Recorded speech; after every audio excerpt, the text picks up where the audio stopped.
Oke, selamat datang kembali di channel YouTube ini. Kali ini saya ingin membahas tentang sesuatu yang cukup kontroversial ya. Saya menyebutnya sebagai aib besar media di Indonesia. Kenapa saya menyebutnya aib akan saya jelaskan kali ini. Oke, tapi sebelumnya jangan lupa untuk subscribe channel YouTube ini ya. Subscribe karena itu cukup penting untuk kehidupan saya.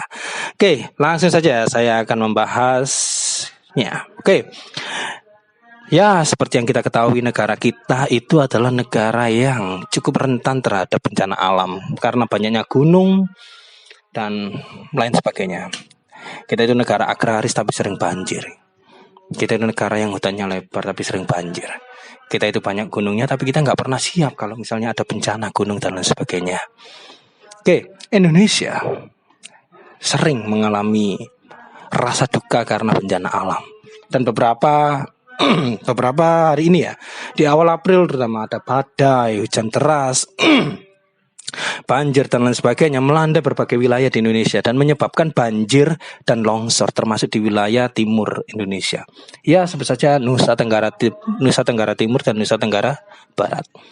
Dua provinsi ini yang bersebelahan menjadi titik lokasi bencana alam yang disebabkan oleh siklon tropis Seroja melanda hampir semua wilayah di Nusa Tenggara Timur, terutama Kabupaten Flores Timur, Kabupaten Lembata, Kota Kupang, Kabupaten Alor, dan lain sebagainya lah saya nggak hafal.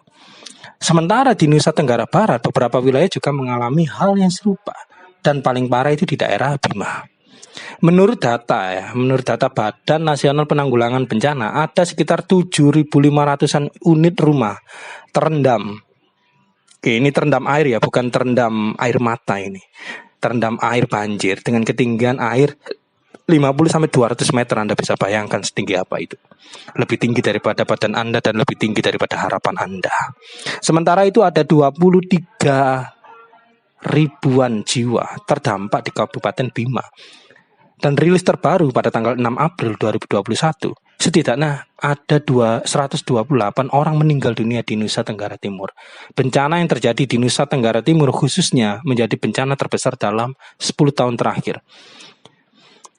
Bencana alam yang sering terjadi atau bencana alam yang terjadi tersebut merupakan duka kita bersama sebagai masyarakat Indonesia. Masalahnya ini yang bikin jengkel kita itu ya.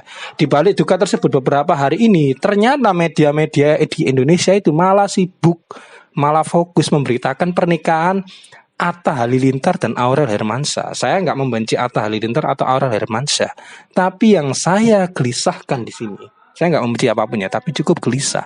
Itu adalah bagaimana media ternyata sekarang itu ya juga mengejar rating ternyata. Mengejar kuantitas pembaca daripada kualitas isi atau substansi dari informasi. Yang mana yang menurut saya secara pribadi ya, dari segi kemanusiaan, bencana alam ini kan lebih penting karena apa? Menyangkut kematian seseorang. Sementara pernikahan, kita nggak pernah tahu Atta Halilintar itu sama Aurel itu nikah sampai akhir hayat atau akan bercerai dalam beberapa tahun kemudian. We never know. Jadi kita harus lebih bisa menekankan mana yang lebih prioritas. Dan kita harus mengatakan bahwa ya maklum aja pernikahan keduanya kan memang fenomenal. Siapa sih yang nggak tahu Atta Halilintar? Siap. YouTube-nya itu kan Aurel Hermansyah dengan Instagram-nya followernya jutaan. Ada juga masalah yang entah kenapa media itu terlalu fokus kemana ya. Saya ingin juga mengatakan bahwa pernikahan Atta Halilintar dan Aurel itu dihadiri oleh dua pejabat penting.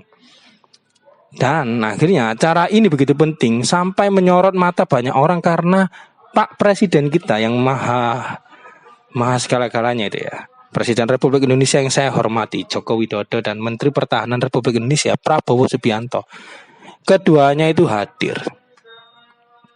Kedua orang yang pernah membuat masyarakat Indonesia berselisih paham antara cebong dan kampret itu datang di pernikahan Atta Halilintar dan Aurel.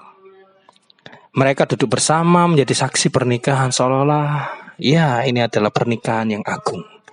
Bahkan saking pentingnya pernikahan ini, di situs Kementerian Sekretariat Negara sampai mengabarkannya melalui media sosial. Ingat, di Instagramnya Kementerian Sekretariat Negara ya, diposting Pak Jokowi datang di pernikahannya Atta Halilintar. Bukan di Instagram pribadinya Pak Jokowi loh ya. Jadi Anda bisa melihat seberapa pentingnya pernikahannya Atta Halilintar.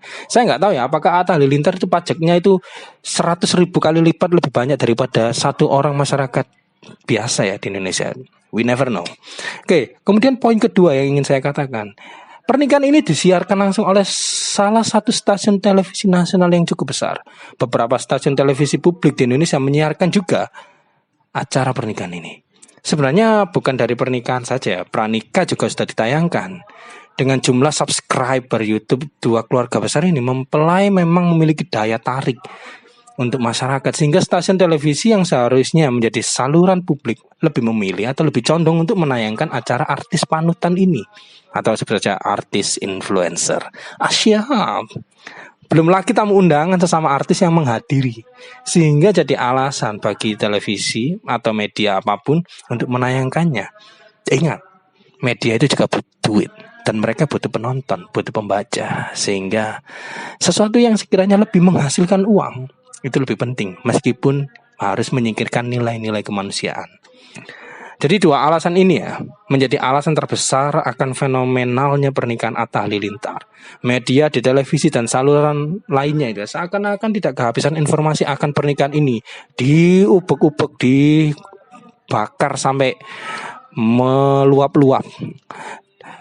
Informasinya disampaikan berulang-ulang secara hiperbolik dan lain sebagainya. Entah itu fakta atau sekedar sensasi atau sekedar ingin mencari eksistensi.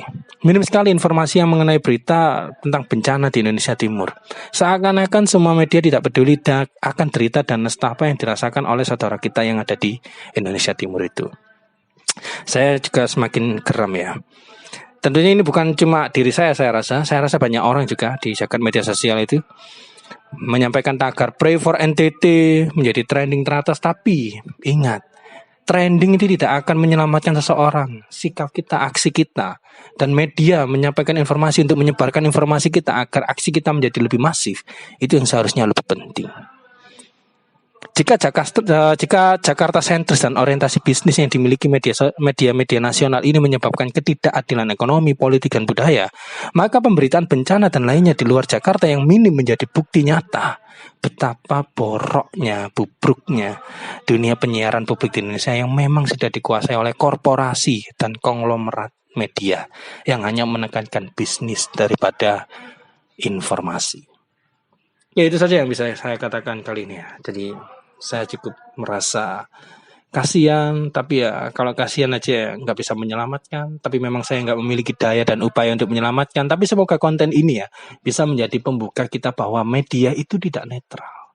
Selama media itu dimiliki oleh korporasi swasta, pasti mereka orientasinya adalah bisnis. Tentu mereka dalilnya adalah ingin menyampaikan informasi yang edukatif, ingin memberikan wawasan, pendidikan, informasi, dan lain sebagainya.